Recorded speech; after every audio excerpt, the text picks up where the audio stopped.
Assalamualaikum warahmatullahi wabarakatuh. Alhamdulillahirabbil alamin. Perkenalkan, nama saya Nur Jawahar Musli, NIM 19112832. Di sini saya akan mempresentasikan mengenai sistem informasi yang saya buat, yakni sistem informasi keuangan pesantren. Ya, langsung saja untuk menghemat waktu kita langsung masuk. Ya, yang pertama adalah latar belakang dari pembuatan aplikasi ini. Ya, jadi sistem keuangan di pesantren Inayatullah itu selama ini masih manual menggunakan buku atau menggunakan kertas. Hal ini menimbulkan beberapa masalah seperti rekapan keuangan yang sering molor, pengecekan laporan keuangan yang tidak fleksibel, dan data yang tidak tertata rapi sehingga menyebabkan kesulitan dan kesalahan saat melakukan laporan. Jadi sini saya sudah membuat beberapa poin permasalahan tentang analisis kebutuhan yang diperlukan. Yang pertama ada poin performance. Jadi penggunaan buku di sistem informasi yang lama itu tidak fleksibel. Jadi diharapkan SI ini lebih fleksibel. Karena apa? Kalau di buku kan kalau kita mau ngecek itu kan harus ada bukunya. Sedangkan kalau SI ini ya yang penting kamu punya HP ya bisa lah fleksibel, buka di mana saja, kapan saja. Kemudian poin yang kedua adalah information. Jadi informasi yang disediakan oleh buku itu tidak selalu akurat. Karena apa? Kadang data-data itu ada yang salah tulis lah, hilang lah karena memakai kertas. Informasi yang baru ini diharapkan dapat menjamin keakuratan informasi karena lebih sedikit dalam kesalahan datanya, atau data yang salah itu bisa dilihat. Ya, kemudian yang ketiga adalah faktor ekonomi. Ya, sistem yang lama itu boros penggunaan kertas karena menggunakan buku ya. Jadi kertasnya itu boros. Sedangkan yang baru itu kan itu tidak perlu kertas. Sedangkan kita kan umumnya itu sudah pada punya HP, punya laptop ataupun komputer. Nah, lanjut poin keempat adalah kontrol. Ini mungkin mirip dengan performance ya. Jadi harus membawa buku bendahara tuh kalau kemana-mana ya juga harus bawa buku. Sedangkan di SI yang baru ini bendahara tuh bisa akses di mana saja asalkan dia bawa HP atau laptopnya. Nggak harus neteng-neteng buku, kan gak enak kan. Kemudian yang ke faktor kelima adalah efisiensi. Nah, di sistem informasi yang lama itu input dan pelaporannya memakan waktu yang dikatakan cukup lama karena harus secara manual ya.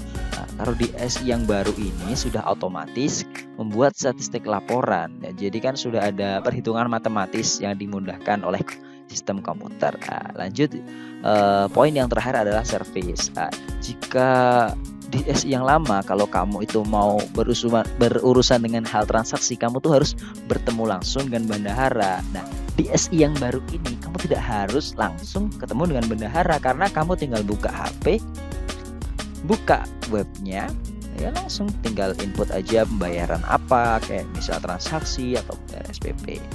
Nah, lanjut poin berikutnya yaitu kebutuhan. Nah, di sini ada dua kebutuhan, yang pertama fungsional, yang kedua non fungsional. Nah, yang pertama untuk kebutuhan fungsional dulu. Nah, diharapkan SI ini dapat menginputkan, menyimpan dan menampilkan semua detail data transaksi. Misal pembayaran SPP, pembayaran tagihan pesantren dan lain sebagainya. Jadi ada input, proses dan outputnya, ada penyimpanan juga ya. Nah, kemudian lanjut poin keempatnya adalah sistem informasi ini diharapkan dapat menampilkan tagihan santri, tagihan-tagihan milik santri seperti SPP dan tagihan-tagihan milik pondok. Kemudian lanjut ke poin selanjutnya ada sistem informasi itu dapat menginputkan bukti-bukti transaksi seperti nota, kwitansi dan sebagainya. Sistem informasi juga dapat menampilkan grafik transaksi, grafik bulanan, laporan. Kemudian yang terakhir, sistem informasi itu juga dapat membuat beberapa catatan atau note atau notifikasi pekerjaan yang belum terselesaikan atau penting. Ya, kemudian lanjut ke kebutuhan non fungsional. Nah, di sini kebutuhan fungsionalnya kita memakai server online atau hosting. Jadi kita tidak membuat server sendiri, kita tinggal beli hosting. Kita tidak perlu memikir listrik 24 jam yang harus hidup terus PC-nya, karena kita tinggal beli hosting, bayar. Wah, ini udah server, nah, ini udah paket lengkap lah isinya hosting tuh. Kemudian lanjut yang kedua adalah laptop, PC, HP untuk akses web ini. Jadi untuk mengakses web ini kita harus minimal punya lah HP, PC, laptop. Menurut saya kalau sekarang ini orang-orang minimal sudah punya lah salah satu dari 3 barang tersebut. Kemudian selanjutnya, karena ini berbasis web, jadi bisa diakses di mana saja, kapan saja, asalkan kamu terhubung dengan internet atau server dan kamu memiliki device seperti laptop, HP atau PC. Hanya user yang memiliki autentifikasi yang bisa mengakses sistem informasi ini. Jadi jika kamu tidak terdaftar, ya kamu tidak bisa masuk dong. Terakhir itu informasi milikmu itu terenkripsi dengan baik ya. Istilahnya kamu bisa tenang karena data kamu itu terjaga dengan baik. Lanjut pemodelan proses ya. Pemodelan proses di sini mungkin lebih mengarah ke data flow diagram. Nah, mungkin teman-teman informatika yang tahu lah ini gimana cara bacanya. Di sini ada ini sistem informasi. Ini ada orang-orang yang terlibat seperti bendahara, pengurus, santri, dan ketua. Ini yang pertama. Kemudian dijabarkan kembali. Ini masih sama, ada 4. Ini ada penyimpanannya, data user, tagihan santri, ketua. Misal santri mendapat akun, kemudian melakukan ini ada tagihan bulan, melakukan transaksi, dibayar, dikelola, kemudian ini laporannya terakhir ke ketua. Nah, ini juga ada penjabaran per poin lagi. Ini pertama ada di pengelolaan data, transaksi, dan pengelolaan laporan. Ini lanjut ya di pemodelan proses berikutnya. Nah, ini seperti yang saya katakan tadi, ini ada penjabaran lebih lanjut. Saya rasa kalian sudah paham lah dengan hal-hal seperti ini. Jadi lanjut saja ya. Kita lanjut ke pemodelan data. Nah, pemodelan data ini berhubungan dengan entitas relational datagram atau datagram. Kemudian ada relasi tabel. Nah, ini mirip-mirip ya. Makanya saya jajarkan. Mungkin ini hanya penjabaran ya. Kalau relasi tabel itu penjabaran lebih lanjut dari ERD ini. Di sini sudah ada seperti tipe-tipe datanya yang akan dipakai. Ini sudah terlihat dengan jelas. Ini ada santri punya atribut ini ada ID santri, nama santri, jenis kelamin, santri membayar SPP, kemudian bendahara menerima SPP dari santri. Ini pengurus juga mengirim transaksi bendahara yang memberikan transaksi ya. Kemudian yang terakhir adalah bendahara membuat laporan, kemudian melaporkan kepada ketua. Saya rasa teman-teman juga paham lah cara membaca tabel-tabel kayak gini. Kemudian lanjut yang terakhir ada user flow dan mockup. Nah, ini kebalik ya, mungkin mockupnya dulu lah yang saya jelaskan.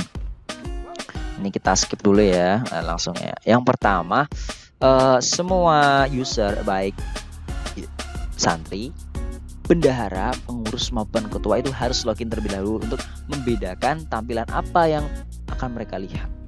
Yang pertama ini ambil aja ya bendahara. Di sini bendahara punya 4 menu ya. Dashboard dia bisa melihat saldo bulan ini, saldo bulan lalu, saldo hari ini real time ya. Lalu memasukkan bulan lalu, bulan ini, pengeluaran bulan ini, sorry. Nah, ini bisa dilihat. Kemudian bendahara itu juga bisa menginputkan secara manual. Tetap bisa menentukan secara manual. Jadi tidak hanya memverifikasi data yang mereka kirim, tapi bendahara juga bisa input secara manual baik SPP maupun data-data transaksi. Nah, kemudian menu yang kedua adalah ada data transaksi yang sudah berhasil. Nah, di sini ini contoh ini Villa Supervisor sekretaris. Dia melakukan transaksi keluar. Nah, jadi kan saldonya berkurang dengan keterangan biaya administrasi. Bisa diedit, bisa di-delete, ini bisa dikonfirmasi ini udah bener atau belum. Nah, kalau udah bener ini masuk otomatis. Kalau dia belum bener akan dikembalikan lagi. Oh, transaksi kamu gagal, misal notanya tidak ada atau gimana ya.